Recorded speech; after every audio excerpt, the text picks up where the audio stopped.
ஸ்பீச்சை ஊரே பார்த்துச்சு. ஆனால் கதறது சத்தத்தை நீ கேட்டியா தம்பி? ஊருக்குள்ள இவ்வளோ ஆம்பளை கிளவி இருக்குன்னு நேத்தான் தெரிஞ்சிச்சு. இதெல்லாம் புதுசா இருக்கு. ஆமா தம்பி, தனித்தனியா உட்காந்து ஒவ்வொரு கிளவியா வந்து ஒவ்வொரு ஆம்பளை கிளவியா உட்காந்து உன் கண்ணை உன் அனுமதி இல்லாமல் எடுத்தா என்னன்னு சொல்லுவேன்? திருட்டுதான். திருட்டு தானே. ஆனா இங்க என்ன தெரியுமா சொல்லுவாங்க? முறைகேடு. அதாவது ஆலமரம் ஒன்று அலறுது, வாழைமரம் போல உடையுது, முன்ன ஒரு கதை இருந்தது, கண்ணு முன்னே அது சரியுது, இவனை சிதைச்ச சிங்க யாரு? நம்ம தளபதி விஜய் பாரு. இவனை சிதைச்ச சிங்க யாரு? நம்ம விஜய் எண்ணம் பாரு. தீய சக்தி இப்போ கதறுது, டிவிக்கே வந்ததும் பதறுது, காலங்காலமாக கொள்ளையடிச்ச கைகள் எல்லாம் உதறுது. ஆனால் அவர் நேற்று அடி இருக்குல்ல, இந்த மூஞ்ச பார்த்தா பயப்படுற மாதிரியே தெரியுது. திட்டமிட்டு குறிப்பாக இஸ்லாமியர்கள் வரலாறு மறைக்கப்படும். இவர்கள் மட்டுமே இந்த சமூகத்திற்கு போராடியவர்கள் போலவும், இங்கே இருக்கக்கூடிய இஸ்லாமியர் இருக்காங்கல்ல, நாங்கள் என்னமோ வந்து எங்கேருந்தோ இங்கே வந்த மாதிரியும், எங்களுக்கு தமிழே பேச தெரியாத மாதிரி உருட்டுவாங்க. நீ நல்லா பாரு, நான் பேசக்கூடிய அடுக்கு மொழியாக இருக்கட்டும், இல்லை ஒரு கவிதையாக இருக்கட்டும், இல்லை ஒரு கட்டுரையாக இருக்கட்டும், இலக்கியமாக இருக்கட்டும், நீங்கள் இருக்கக்கூடிய தமிழ் இருக்கக்கூடிய எந்த இலக்கியத்தை வேணால் எடுத்து பேசுவோம். இதே மாதிரி உதயநிதி பேசுவாரா? ஸ்டாலின் பேசுவாரா? பேசுவாரு. ஆகவா அன்பே அமுதே அழகே இன்பமே இனிய தென்றலே, இதுல எல்லாமே எதை ஃபோக்கஸ் பண்ணுது? கவிதை. கவிதை. அன்பே அமுதே இன்பமே தென்றலே எல்லாம் வேற மாதிரி ஃபோக்கஸ் ஆகி போயிட்டு இருக்கு. அதனாலதான் அப்போ வந்து தாவேக்கா வந்து திமுக டைரக்டா அட்டாக் பண்ணிட்டே இருக்கீங்களா? நீங்க ஏன் பாஜக பத்தி பேச மாட்டீங்க, நீங்க ஏன் அதிமுக பத்தி பேச மாட்டீங்க? ஆமா தம்பி, இவங்க மடைமாற்றி டைவர்டிக் பாலிடிக்ஸ்ல போகுது திமுக. அந்த டைவர்டிக் பாலிடிக்ஸ்ல போய் நம்ம சிக்கிரக்கூடாதுன்னு சொல்லிட்டு திரும்ப திரும்ப நம்ம வந்து களத்துல உனக்கு எனக்கு தான் போட்டின்றோம். தெளிவா சொல்றோம், தீய சக்தி உனக்கும் தூய சக்தி எங்களுக்கு தான் போட்டி. அதாவது டிவிகே வர்சஸ் டிஎம்கே தான். நீ வந்து அவர் நினைச்சா, நான் முன்னாடியே உங்கள்கிட்ட சொல்லியிருக்கேன், 3 நாள் அந்த ஆட்சியை முச்சந்தி கொண்டு வந்து அவ்வளோ இளைஞர் கூட்டம் இருக்குது, அவ்வளோ மக்கள் அவர் பக்கத்தில் நிற்கிறாங்க. ஒரு விஷயத்துக்கு அவர் வந்து உட்காந்து மெரினா பீச்சில் வந்து உட்கார்றதோ, இல்லை ஒரு குறிப்பிட்ட இடத்துல இருந்து உட்கார்றதோ, மக்களை வாங்கின அழைப்பு விட்டார்னு வச்சுக்க, வரமாட்டார் நினைக்கிறீங்களா? சாரியாக வருவேன், சம்பிச்சு போயிடும். உங்களை அவங்க இங்கே இருக்கக்கூடிய மக்களை அரெஸ்ட் பண்ணுறதுக்கு உங்கள்கிட்ட போலீஸும் கிடையாது, அடைக்கிறதுக்கு ஜெயிலும் கிடையாது, ஒன்றும் கிடையாது.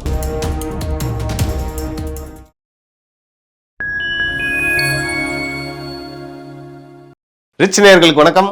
இன்று நம்மோடு இணைந்திருப்பவர் தாவேக்காவின் மாநில செய்தி தொடர்பாளர் திரு ராவுத்தர் இப்ராஹிம் அவர்கள்.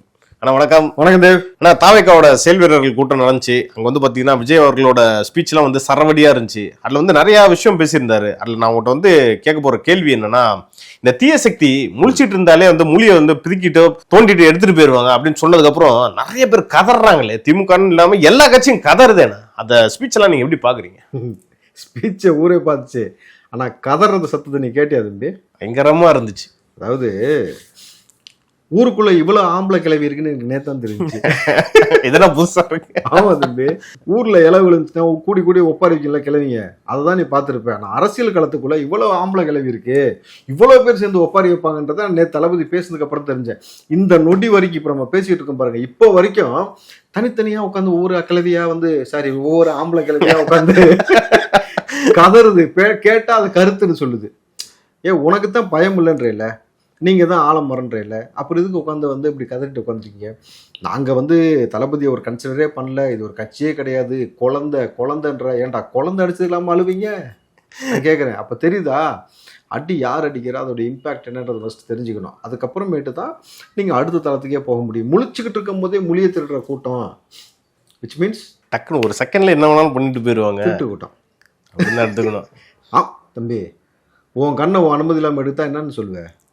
திருட்டு தானே. ஆனால் இங்கே என்ன தெரியுமா சொல்லுவாங்க? முறைகேடு. கிட்னி முறைகேடு, கண்ணு முறைகேடுன்னு சொல்லி உருட்டுவாங்க. நல்லா புரிஞ்சுக்கணும். நேற்று தளபதி அடித்த அடிக்கு பிறகு இன்றைக்கு தமிழகம் முழுக்க வந்து அது பட்டி தொட்டியில் நம்ம பசங்க சும்மாவே வெறும் விசில் சின்ன வந்ததுக்கே ஸ்ப்ரெட் பண்ணாங்க. தளபதி என்னென்ன பேசியிருக்காரு, எப்படி இழுத்து போட்டு சாதிருக்கிறாரு, இது எந்த அளவுக்கு இம்பேக்ட்னா சத்தியமாக உண்மையிலே எனக்கு தூக்கத்துக்கு எடுத்து விட்டுருச்சு. நைட்லாம் தூங்குறதே இல்லையா? அப்போ அது இன்சோமேனியாவான்னு கேட்குறேன். எப்படி இன்சோமேனியா தூக்கம், அதாவது தூக்கம் இல்லாதத தளபதி மீடியாவில் வந்து பேசுறதுனால வந்து பிரச்சனை. அது அழுத்தத்துக்குலாம் அடங்கி போற ஆளா நானு, இந்த மூஞ்ச பார்த்தா அப்படியா தெரியுதுன்னு ஒரு மாதிரி பிளாஸ்டான ஸ்பீச்சா இருந்துச்சு. அது எப்படி பாக்குறீங்க? அதாவது ஆலமரம் ஒன்று அலறுது, வாழைமரம் போல உடையுது, முன்ன ஒரு கதை இருந்தது, கண்ணு முன்னே அது சரியுது, இவனை சிதைச்ச சிங்க யாரு? நம்ம தளபதி விஜய் பாரு. இவனை சிதைச்ச சிங்க யாரு? நம்ம விஜய் எண்ணம் பாரு.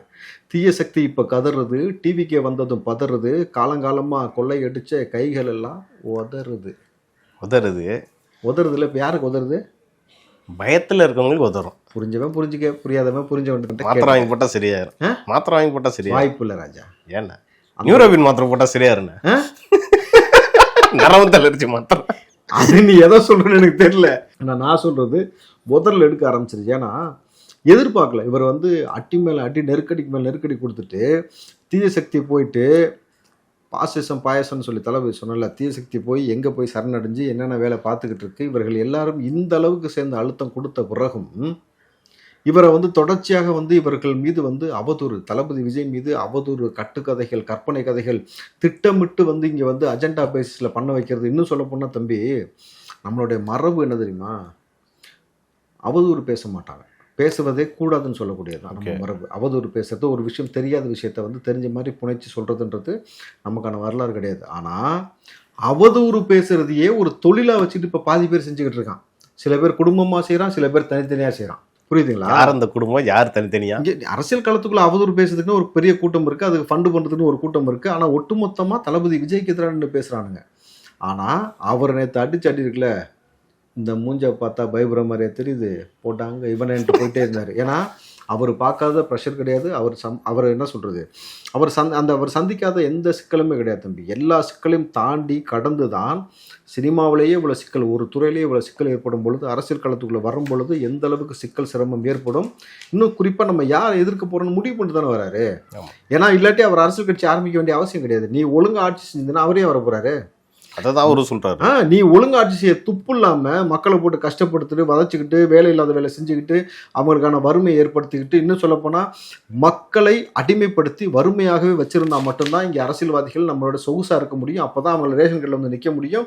அப்பதான் காசு கொடுத்தா ஓட்டு போடுவாங்கன்னு சொல்லிதான் திட்டமிட்டு இங்க மக்களை பொருளாதார ரீதியாக மேம்பட விடாமே வச்சிருக்கிறாங்க. அப்போ பொருளாதார ரீதியாக ஒருத்தர் மேம்பட்டாலே அவனை வந்து அடுத்த தளத்துக்கு அவன் போயிடுவான். அடுத்த தளத்துக்கு போயிட்டா யோசிக்க ஆரம்பிச்சிருவான். யோசிச்சா கேள்வி கேட்பான், நீ ஏன் தப்பு செய்யணும். அப்ப கேள்வி கேட்கும்பொழுது என்ன வரும், இவங்களுக்கு நெருக்கடி ஏற்படும். அப்ப என்ன பண்ணணும், அப்ப மேல்மட்டத்திற்கு போய் ஒரு தொழில் சார்ந்து அவன் மேல வந்தாலும் அவன் வந்து கேள்வி கேட்காம இருக்கணும். என்ன செய்யணும், அவனை போதையில் அடிமைப்படுத்தணும், அவனை கஞ்சால அடிமைப்படுத்தணும். அப்போ இது ரெண்டு விதமான விஷயம். இதையும் தாண்டி ஒருத்தன் வந்துட்டான்னு வச்சுக்க, அவனை சாதிக்குள்ள திணிக்கணும்.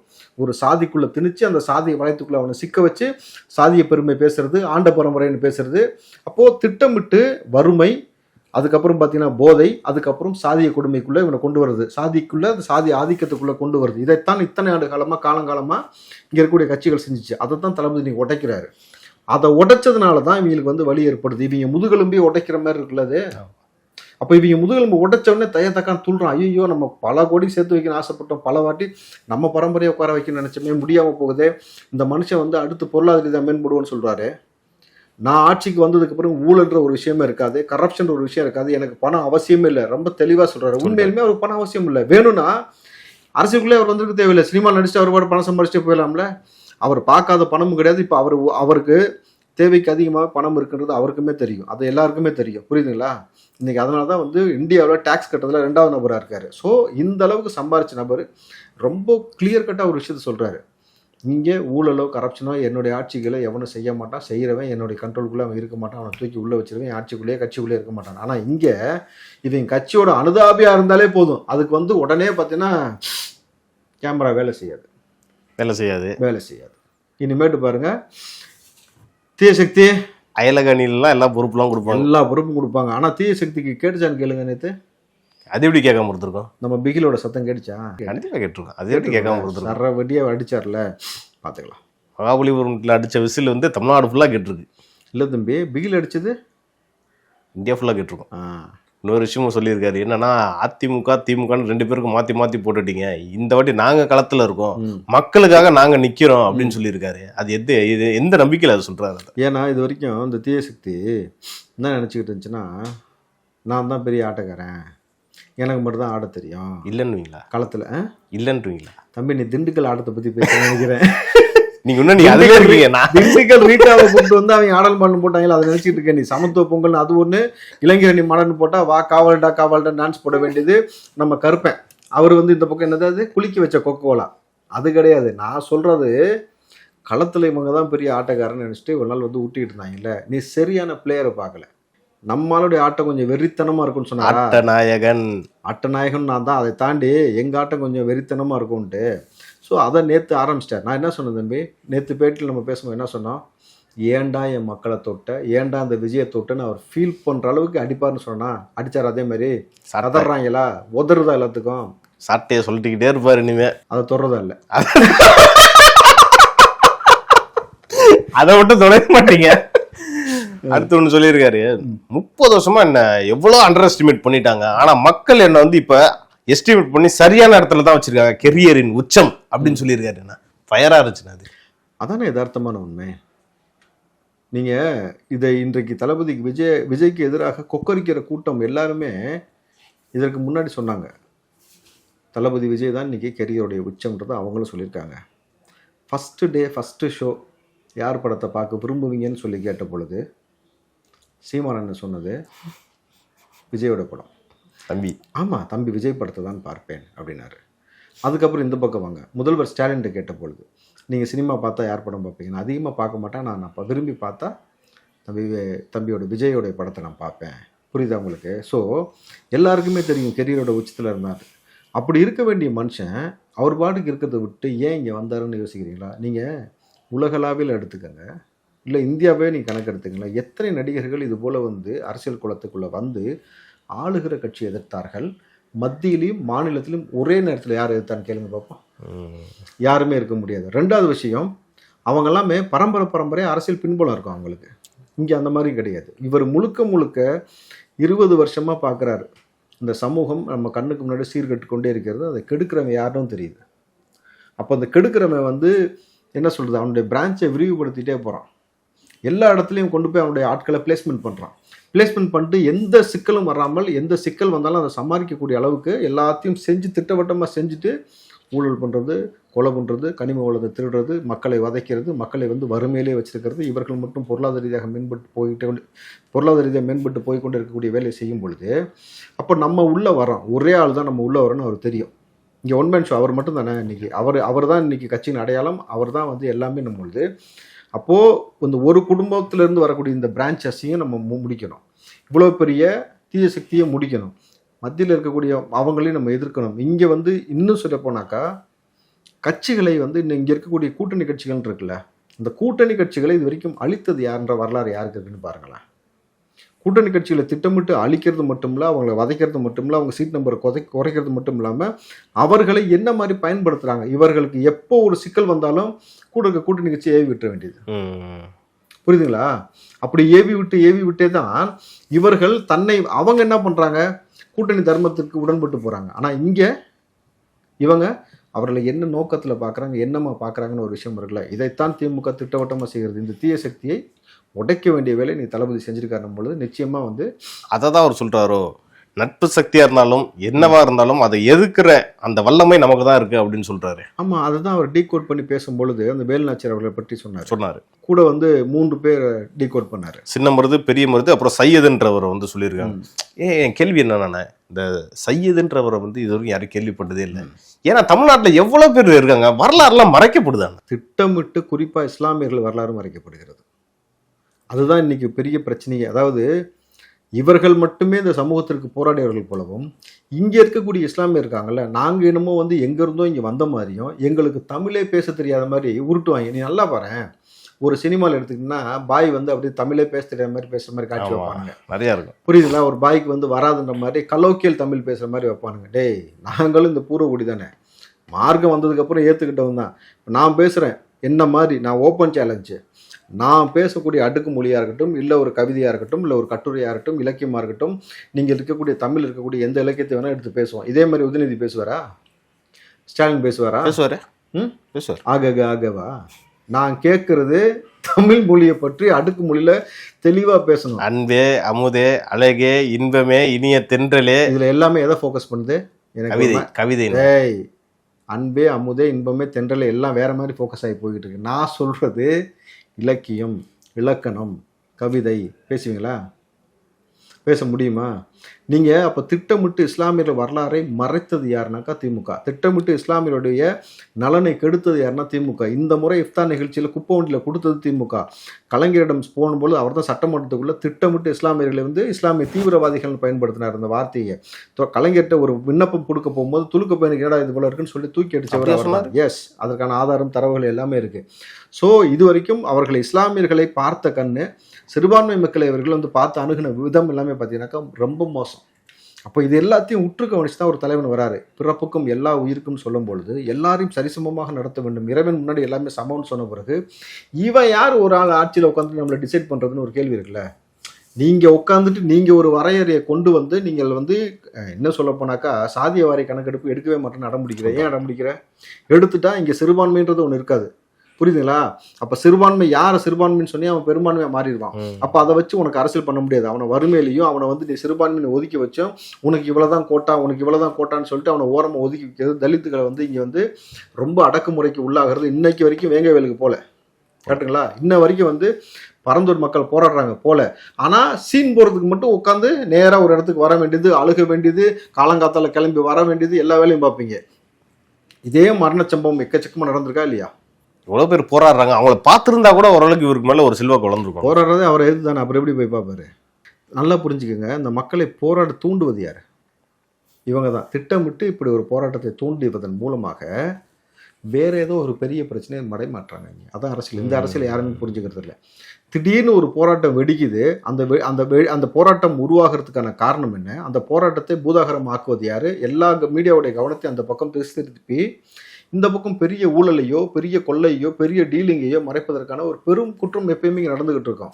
இதை திட்டமிட்டு ஒரு அரசியல் பண்றாங்க. எப்படி இந்த மக்களை வந்து வறுமைப்படுத்தி வச்சு, வறுமை கோட்டு கீழே வச்சு 1 கிலோ அரிசி வாங்குறதுக்கு வக்கலாமே இருக்கிறோம். ஓ, அதனாலதான் அப்ப வந்து தாவேகா வந்து திமுக டைரக்டா அட்டாக் பண்ணிட்டே இருக்கீங்களா? நீங்க ஏன் பாஜக பத்தி பேச மாட்டீங்க, நீங்க ஏன் அதிமுக பத்தி பேச மாட்டீங்க? ஆமா தம்பி, இவங்க மடைமாற்றி டைவர்டிக் பாலிடிக்ஸ்ல போகுது திமுக.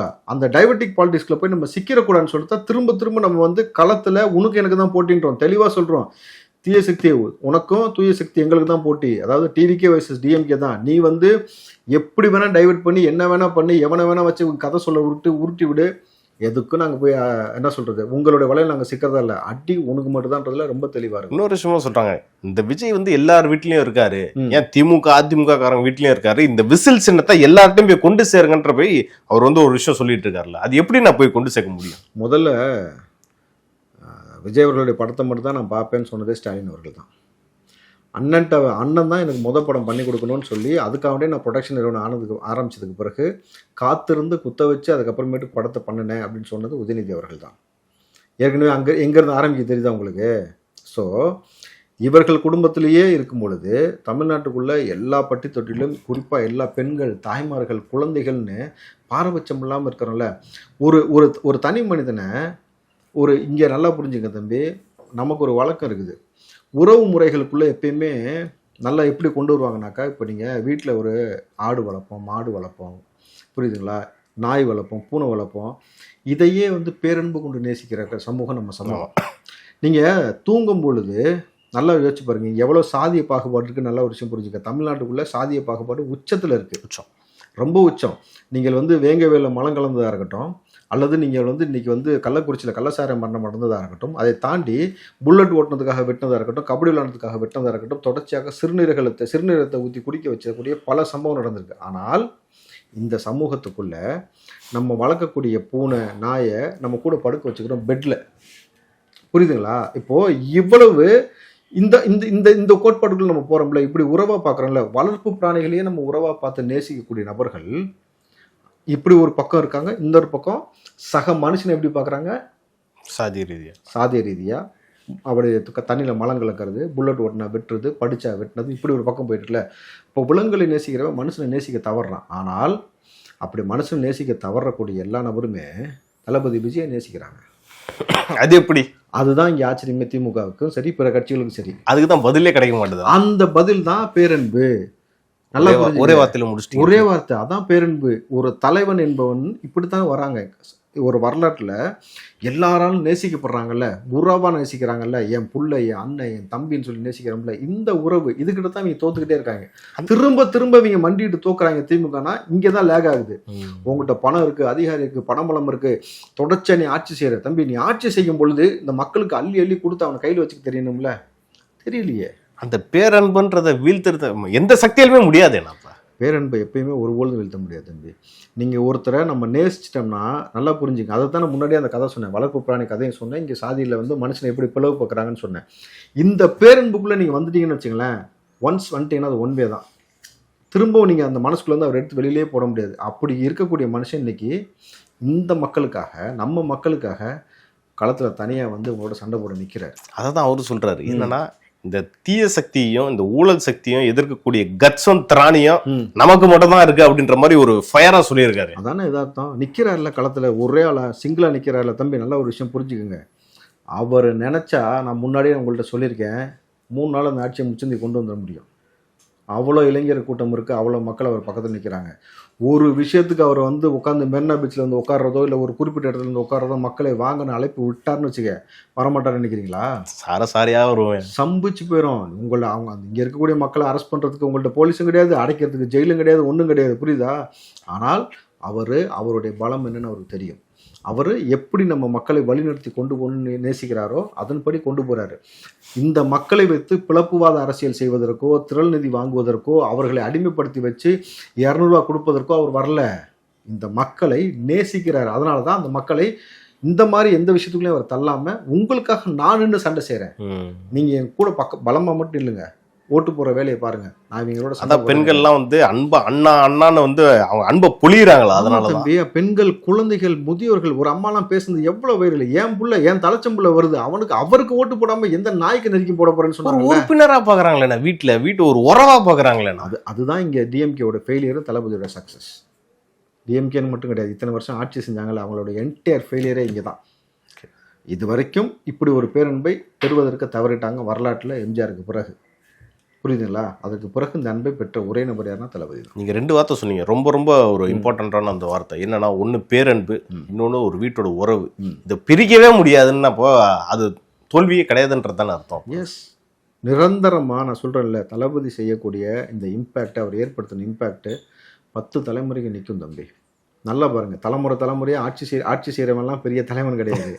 10 தலைமுறைக்கு ஒருத்தர் பேரன்பு கொண்டு மக்கள் நேசிக்கணும், அவர் தான் தலைவர். அந்த தலைவர் தான் தளபதி விஜய். இன்னொரு விஷயமா சொல்லியிருக்காரு, அண்ணா ஆரம்பிச்ச கட்சியும் சரி, அண்ணா பேர்ல இருக்க கட்சியும் சரி, 2 பேருமே அண்ணாவை மறந்துட்டாங்கன்றாங்க. அது ஏத்துக்கிறீங்களா? அண்ணாவை மறந்தாலும் சரி, எங்க அண்ணாவை யாரும் மறக்க புரியுதா? இனி மக்கள் நம்ம அண்ணா தளபதி விஜய் அவர்களை யாரும் மறக்க மாட்டாங்க, பார்த்துக்கலாம். திரு விஜய் அவர்கள் வந்து செயல் வீரர்கள் கூட்டத்தில் பேசின நிறைய விஷயத்த வந்து நம்ம டீகோட் பண்ணி பேசணும்.